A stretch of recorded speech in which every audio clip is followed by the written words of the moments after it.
Hello everyone, welcome to quick tips by Sahil sir YouTube channel. आज है 7 मई और देखिए 7 मई 2024 से करंट अफेयर के जितने भी महत्वपूर्ण एमसीक्यूज बनते हैं उन सभी को आज के इस वीडियो में डिस्कस करने वाले हैं। साथ ही साथ एडिशनल फैक्ट भी डिस्कस करेंगे जिनसे आप सभी के एग्जाम्स में क्वेश्चन पूछे जाते हैं। So first of all previous class का रिविजन कर लेते हैं। अभी देखिए वर्डप्रेस फ्रीडम इंडेक्स जारी किया गया था जिसमें 180 देशों की मीडिया की स्वतंत्रता से संबंधित रैंकिंग को जारी किया गया है। भारत इसमें 159वें पायदान पे है। अंतर्राष्ट्रीय अग्निशमन दिवस यह भी 4 मई को सेलिब्रेट किया गया है। नो झंझट लाइफ इंश्योरेंस फटाफट अभियान HDFC लाइफ के द्वारा शुरू किया गया है। वायुसेना प्रशिक्षण कमान का कार्यभार नागेश कपूर ने संभाला है। OECD ने अगले 2 वर्षों में भारत की वृद्धि दर 6.6% रहने का अनुमान लगाया है। GST अपीलीय न्यायाधिकरण का प्रमुख नियुक्त किया गया है। संजय मिश्रा को HDFC बैंक के अध्यक्ष के रूप में अतुल चक्रवर्ती को नियुक्त किया गया है।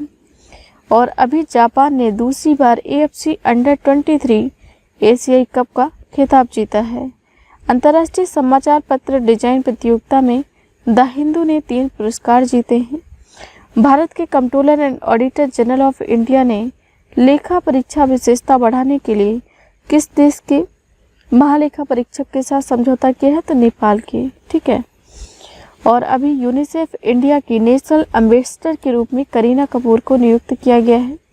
और राजस्थान हाई कोर्ट ने यह माना है कि यदि किसी राजस्थान की पंचायत में बाल विवाह होते हैं तो उसके लिए रिस्पॉन्सिबल है सरपंच यानी कि पंचायत का मुखिया। तो बाल विवाह रोकने के लिए सरपंच को जिम्मेदार ठहराया इसलिए कि पंचायत के बारे में संपूर्ण जानकारी जो पंचायत का मुखिया सरपंच होता है उसको होती है। यूनेस्को प्रेस स्वतंत्रता पुरस्कार अभी 2024 का प्रदान किया गया है फिलिस्तीन पत्रकारों की कम्युनिटी को। और अभी वेस्ट इंडीज के बल्लेबाज हैं डेवोन थॉमस जिन पर ICC के द्वारा 5 साल का प्रतिबंध लगाया गया है। मैच फिक्सिंग के मामले में इनको दोषी पाया गया था। और अभी V श्रीनिवास प्रसाद का निधन हो गया है। ये संबंधित है राजनीति से। अब देखते हैं आज की क्लास का जो मेरा फर्स्ट क्वेश्चन है, थॉमस और उबेर कप बैडमिंटन खिताब किस देश ने जीता है? देखिए आपसे एग्जाम में स्टैटिक GK के पॉइंट ऑफ व्यू से क्वेश्चन पूछा जा सकता है कि जो थॉमस और उबेर कप हैं ये दोनों एक प्रकार की ट्रॉफी हैं, इनका संबंध किस खेल से है? तो ये दोनों संबंधित हैं बैडमिंटन से, जिसमें जो थॉमस कप है ये मेल यानी कि पुरुषों से संबंधित है और जो उबेर कप है ये संबंधित है फीमेल यानी कि महिलाओं से संबंधित है। तो अभी थॉमस और उबेर कप बैडमिंटन खिताब जीता है चाइना ने। ऑप्शन सी जो है इसका सही जवाब हो जाएगा। ये 2024 का जो एडिशन हुआ है इसमें चाइना ने जीत हासिल की है। एडिशनल पॉइंट देख लेते हैं। तो चीन की बैडमिंटन टीम ने पुरुष के थॉमस कप और महिला के उबेर कप जीतकर खेल में अपना दबदबा कायम रखा है। थॉमस और उबेर कप हर 2 साल में आयोजित किया जाता है और इसका आयोजन विश्व बैडमिंटन शासी निकाय बैडमिंटन वर्ल्ड फेडरेशन यानी कि BWF के द्वारा किया जाता है। थॉमस और उबेर कप दोनों में 3 एकल और 2 युगल मैच खेले जाते हैं। और देखिए थॉमस और उबेर कप जो है 2024 का जो संस्करण है इसका आयोजन चीन के चेंगडू शहर में 27 अप्रैल से 5 मई 2024 तक किया गया है। थॉमस कप जो है इसमें चीन ने इंडोनेशिया को 4-1 से हराकर 11वीं बार थॉमस कप का खिताब जीता है। तो आपसे यदि एग्जाम में पूछा जाए कि थॉमस कप का रनर अप यानी कि उप विजेता कौन रहा है, तो इंडोनेशिया रहा है। थॉमस कप में भारत सहित 16 टीमों ने भाग लिया था। हालांकि भारतीय टीम क्वार्टर फाइनल में चीन से 3-1 से हार गई और चैंपियनशिप से बाहर हो गई थी। भारतीय टीम ने अपना एकमात्र थॉमस कप जीता है 2022 में जो थाईलैंड के बैंकॉक में आयोजित हुआ था। और देखिए जो उबेर कप है इसमें चीनी महिला टीम ने इंडोनेशिया को 3-0 से हराकर 16वीं बार उबेर कप जीता है। चीनी महिला टीम ने पूरे टूर्नामेंट में बिना कोई गेम हारे लगातार 24 गेम जीतकर अपना दबदबा बनाए रखा है। भारतीय महिला टीम क्वार्टर फाइनल में जापान से 3 0 से हार गई थी। ये सारे फैक्ट आपको याद रखने हैं। देखिए जो चीन है इसकी राजधानी बीजिंग है। करेंसी यहाँ की युआन यानी कि रोम में भी चलती है और राष्ट्रपति हैं शी जिनपिंग। और भारत और चीन के बीच में जो बॉर्डर है उसको मैकमोहन रेखा के नाम से जाना जाता है। यह आप इमेज देख सकते हैं चाइना के मैप में। जो येलो शेडेड पोर्शन है ये चाइना को इंडिकेट करता है। नेक्स्ट क्वेश्चन, विश्व पुर्तगाली भाषा दिवस किस दिन मनाया गया है? तो देखिए अभी वर्ल्ड पोर्चुगीज लैंग्वेज डे के रूप में 5 मई को सेलिब्रेट किया गया है। यानी कि ऑप्शन डी जो है इस प्रश्न का सही जवाब हो जाएगा। अच्छा, 2019 में यूनेस्को के जनरल कॉन्फ्रेंस के 44वें सत्र ने प्रत्येक वर्ष 5 मई को विश्व पुर्तगाली भाषा दिवस के रूप में घोषित करने का निर्णय लिया था। और देखिए मई मंथ में अब तक जो महत्वपूर्ण डे सेलिब्रेट किए गए हैं उन सभी को डिस्कस कर लेते हैं। तो अभी 1 मई को अंतर्राष्ट्रीय श्रम दिवस के रूप में मनाया गया है। इसकी थीम क्या है? जलवायु परिवर्तन के बीच कार्यस्थल सुरक्षा और स्वास्थ्य सुनिश्चित करना। 2 मई को विश्व टूना दिवस और 3 मई को विश्व प्रेस स्वतंत्रता दिवस के रूप में सेलिब्रेट किया गया है। और ये सबसे ज़्यादा महत्वपूर्ण है। थीम क्या है? A press for the planet, journalism in the face of the environmental crisis. यह थीम बहुत ही ज़्यादा महत्वपूर्ण है।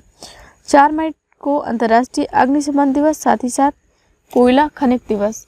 तो ये इतने महत्वपूर्ण दिवस हैं जो मई मंथ में अब तक सेलिब्रेट किए गए हैं। सभी को आप याद रखेंगे। नेक्स्ट क्वेश्चन, सुनीता विलियम्स अंतरिक्ष में उड़ान भरने के लिए तैयार हैं। इससे पहले वो कितनी बार अंतरिक्ष की यात्रा कर चुकी हैं? तो देखिए जो सुनीता विलियम्स हैं यह अब तीसरी बार यात्रा करेंगी।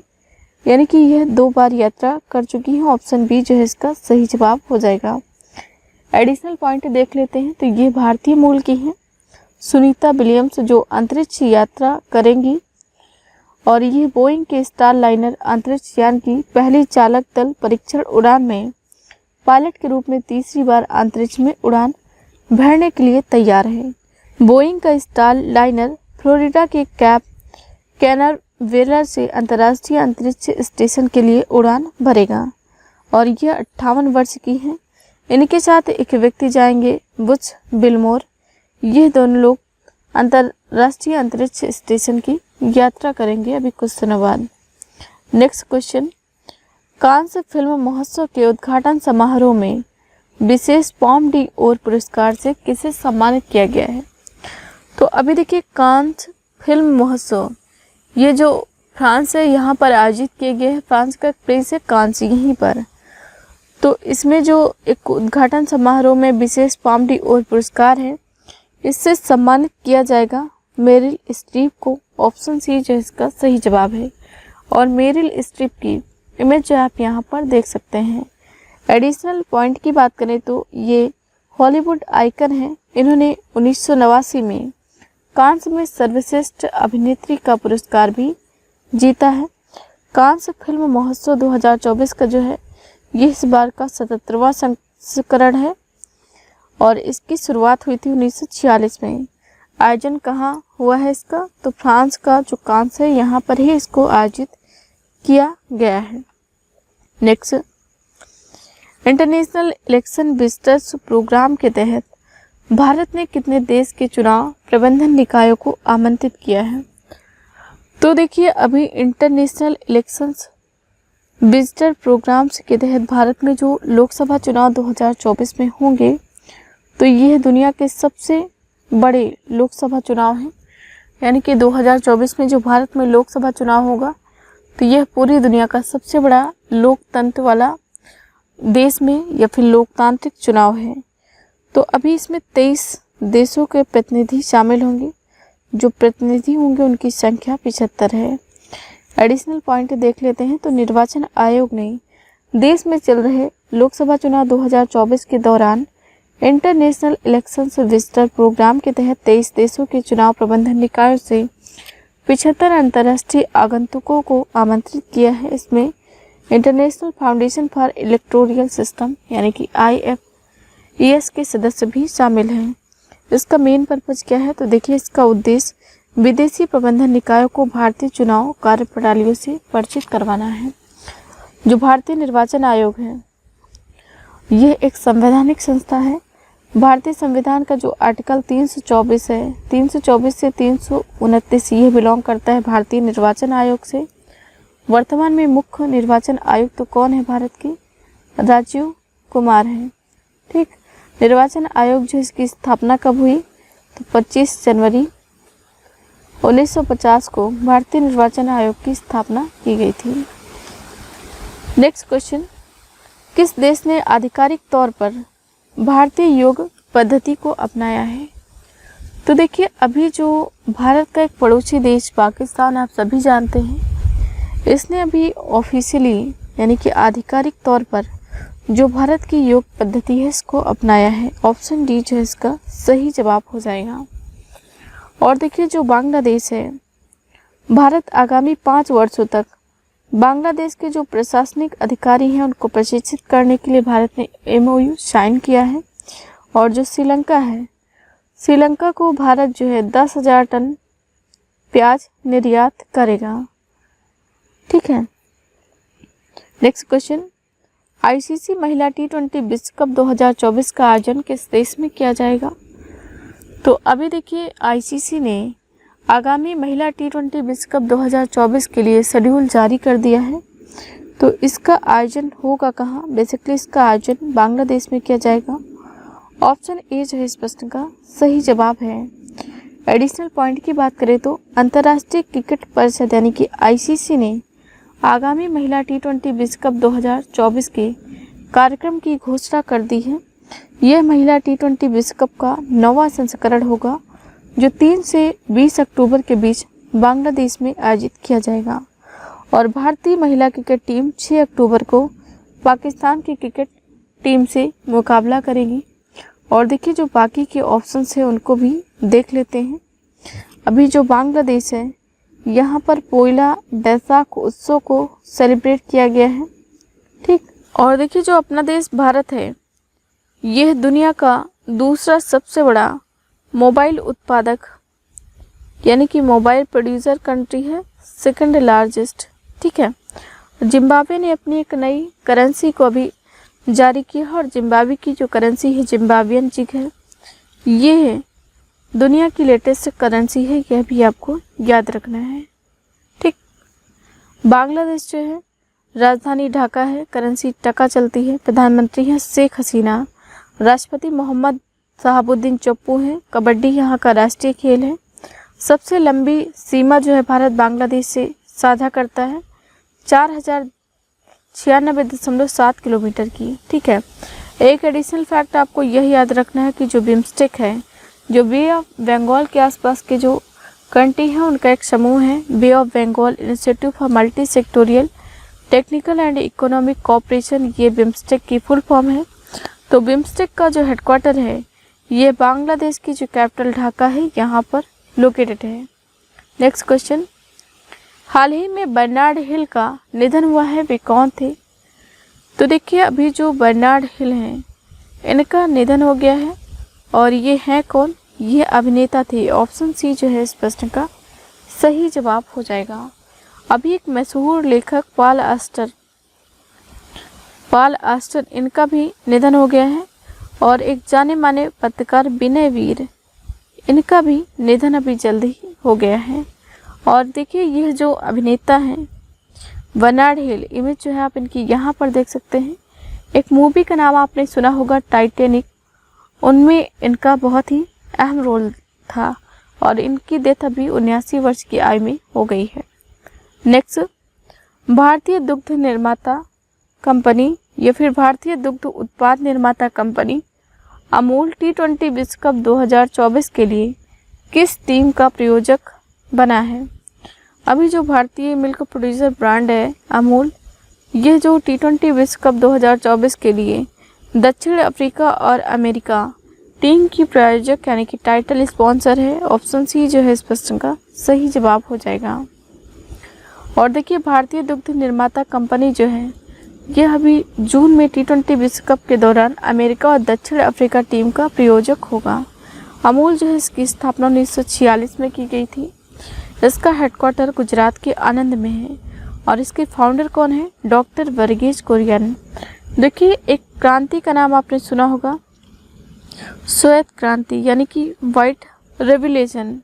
तो ये जो श्वेत क्रांति है इसके जनक कौन है? डॉक्टर वर्गीज कुरियन। श्वेत क्रांति का संबंध किससे है? दुग्ध उत्पादन से संबंधित है श्वेत क्रांति। ठीक है। नेक्स्ट, जम्मू कश्मीर के लिए ग्रैपलिंग कमेटी का अध्यक्ष किसे नियुक्त किया गया है? तो देखिए, अभी जो जम्मू कश्मीर के लिए ग्रैपलिंग कमेटी का अध्यक्ष नियुक्त किया गया है, यह नियुक्त किया गया है सानिया कादरी को। ऑप्शन डी जो है इस प्रश्न का सही जवाब हो जाएगा। इमेज जो है आप यहाँ पर देख सकते हैं। जम्मू कश्मीर एक केंद्र शासित प्रदेश है।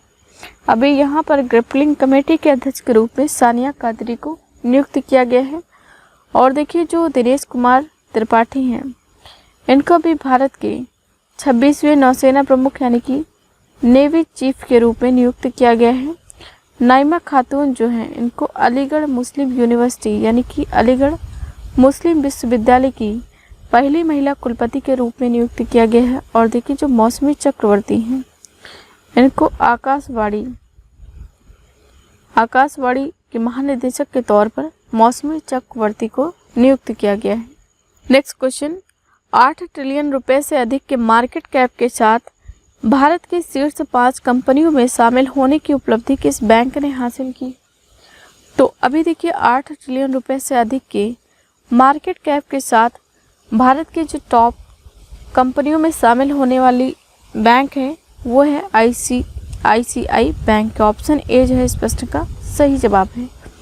एडिशनल पॉइंट देख लेते हैं तो ICICI बैंक 8 ट्रिलियन बाजार पूंजीकरण पार करने वाला भारत का दूसरा बैंक बन गया है। और ये उपलब्धि बैंक के मजबूत वित्तीय प्रदर्शन और निवेशकों के विश्वास को रेखांकित करता है। ICICI बैंक जो है इसकी स्थापना 5 जनवरी 1994 को हुई। महाराष्ट्र के मुंबई में हेडक्वार्टर है और संदीप बख्शी जो है इसके MD एंड CEO हैं। नेक्स्ट क्वेश्चन, स्वच्छ खेलों के बारे में जागरूकता बढ़ाने के लिए प्ले ट्रू अभियान का आयोजन किसने किया है? तो देखिए, जो खेल होते हैं नेशनल लेवल पे वो नशा मुक्त हो, उसमें किसी भी प्रकार का ड्रग्स वगैरह जो है इसका सेवन न हो, इसके लिए अभी जो नाडा है यानी कि नेशनल एंटी डोपिंग एजेंसी, इसने भी प्ले ट्रू अभियान का आयोजन किया है। ऑप्शन बी जो है इस प्रश्न का सही जवाब हो जाएगा। राष्ट्रीय एंटी डोपिंग एजेंसी या फिर राष्ट्रीय डोपिंग एजेंसी भारत में 12,133 से अधिक प्रतिभागियों के साथ प्ले ट्रू अभियान का आयोजन किया है। इसका उद्देश्य क्या है? इसका मुख्य उद्देश्य भारत में स्वच्छ खेलों और डोपिंग रोधी प्रथाओं के महत्व के बारे में जागरूकता को बढ़ाना है। जो नाडा है इसकी full form national anti doping agency है, राष्ट्रीय डोपिंग रोधी एजेंसी हिंदी में इसकी फुल फॉर्म है। स्थापना इसकी 24 नवंबर 2005 को हुई है। मुख्यालय नई दिल्ली में लोकेटेड है और महानिदेशक कौन है? आशीष भार्गव। ब्रांड एम्बेसडर सुनील शेट्टी हैं नाडा के। नेक्स्ट, पहली बार दिल्ली दुबई रूट पर एयरबस A350-900 के साथ अंतर्राष्ट्रीय यात्रा की शुरुआत किसने की है? तो अभी देखिए, दिल्ली दुबई रूट पर एयरबस A350-900 के साथ अंतर्राष्ट्रीय यात्रा की शुरुआत ये जो एयर इंडिया है इसके द्वारा की गई है। ऑप्शन डी जो है इस प्रश्न का सही जवाब हो जाएगा। टाटा ग्रुप के स्वामित्व वाली जो एयरलाइन है एयर इंडिया, इसने एक नया कीर्तिमान रचते हुए दिल्ली से दुबई रूट पर अपनी फ्लीट के बिल्कुल नए एयरबस A350-900 का इस्तेमाल शुरू कर दिया है। एयर इंडिया की स्थापना 1932 में हुई। महाराष्ट्र के मुंबई में हेडक्वार्टर है और अध्यक्ष है N चंद्रशेखरन। नेक्स्ट, वर्ष 2024 में परिपक्व होने वाले फ्लोटिंग रेट बॉन्ड किसने लॉन्च किए हैं? तो देखिए, यह अभी लॉन्च किए गए हैं RBI के द्वारा यानी कि रिजर्व बैंक ऑफ इंडिया के द्वारा। ऑप्शन बी जो है इसका सही जवाब हो जाएगा। ये सारे फैक्ट आप पढ़ सकते हैं PDF से। देखिए, जो भारतीय रिजर्व बैंक है इसकी स्थापना कब हुई, ये बहुत ही ज़्यादा महत्वपूर्ण है। तो इसकी स्थापना 1 अप्रैल 1935 को हुई है। हेडक्वार्टर महाराष्ट्र के मुंबई में लोकेटेड है और गवर्नर कौन है? शक्तिकांत दास जी हैं। RBI के गवर्नर के अतिरिक्त RBI के 4 डिप्टी गवर्नर हैं जिसमें स्वामीनाथन जे, टी रविशंकर, एम राजेश्वर राय और चौथे हैं डॉक्टर एमडी पात्रा। यह 4 डिप्टी गवर्नर हैं। देखिए जो आरबीआई है यह भारत का केंद्रीय बैंक है तथा बैंकिंग क्षेत्र को रेगुलेट और नियंत्रित करता है। केंद्रीय बैंक होने का मतलब क्या है? जो बैंक लोगों को ऋण देते हैं जैसे कि स्टेट बैंक है, इन सभी का जो बैंक है वो है रिजर्व बैंक ऑफ इंडिया। और बहुत से कार्य अतिरिक्त भी मतलब जो बैंकों से संबंधित कार्य हैं इसके अतिरिक्त भी बहुत से कार्य रिजर्व बैंक ऑफ इंडिया के द्वारा किए जाते हैं, जैसे कि मुद्रास्फीति वगैरह जो होती है उसको रेगुलेट करने का कार्य भी आरबीआई के द्वारा ही किया जाता है। नेक्स्ट एंड आज की क्लास का जो लास्ट क्वेश्चन है, 7वीं भारत इंडोनेशिया संयुक्त रक्षा सहयोग समिति की बैठक कहाँ आयोजित हुई है? तो अभी देखिए जो 7वीं भारत इंडोनेशिया संयुक्त रक्षा सहयोग समिति की बैठक है इसका आयोजन भारत के नई दिल्ली में हुआ है। ऑप्शन ए जो है इसका सही जवाब हो जाएगा। ठीक, इंडोनेशिया जो है इसकी राजधानी जकार्ता है, करेंसी इंडोनेशियन रुपया चलती है और राष्ट्रपति अभी जल्दी ही बने हैं प्रबोवो सुबियांतो। और देखिए इस प्रश्न को मैंने आप सभी के लिए जो होमवर्क दिया था, किस राज्य की कपड़ा शिल्प कला अजरक को जीआई टैग दिया गया है? तो इस प्रश्न का आंसर आप सभी स्टूडेंट ने सही लिखा है। इसका राइट आंसर ऑप्शन डी हो जाएगा, गुजरात। गुजरात राज्य की जो कपड़ा शिल्प कला है अजरक, इसको भी जीआई टैग दिया गया है। आज का क्वेश्चन ऑफ द डे है, जेरेमिया मनाले को किस देश के प्रधानमंत्री के रूप में नियुक्त किया गया है? सो देखिए इस प्रश्न का आंसर आप सभी को कमेंट सेक्शन में लिखना है। ये रही मेरी आज की क्लास। आई होप वीडियो आप सभी को पसंद आया होगा। वीडियो पसंद आए तो लाइक करें, शेयर करें, कमेंट सेक्शन में अपना फीडबैक जरूर लिखें। Thank you so much for watching this. Have a nice day. See you soon with the next video.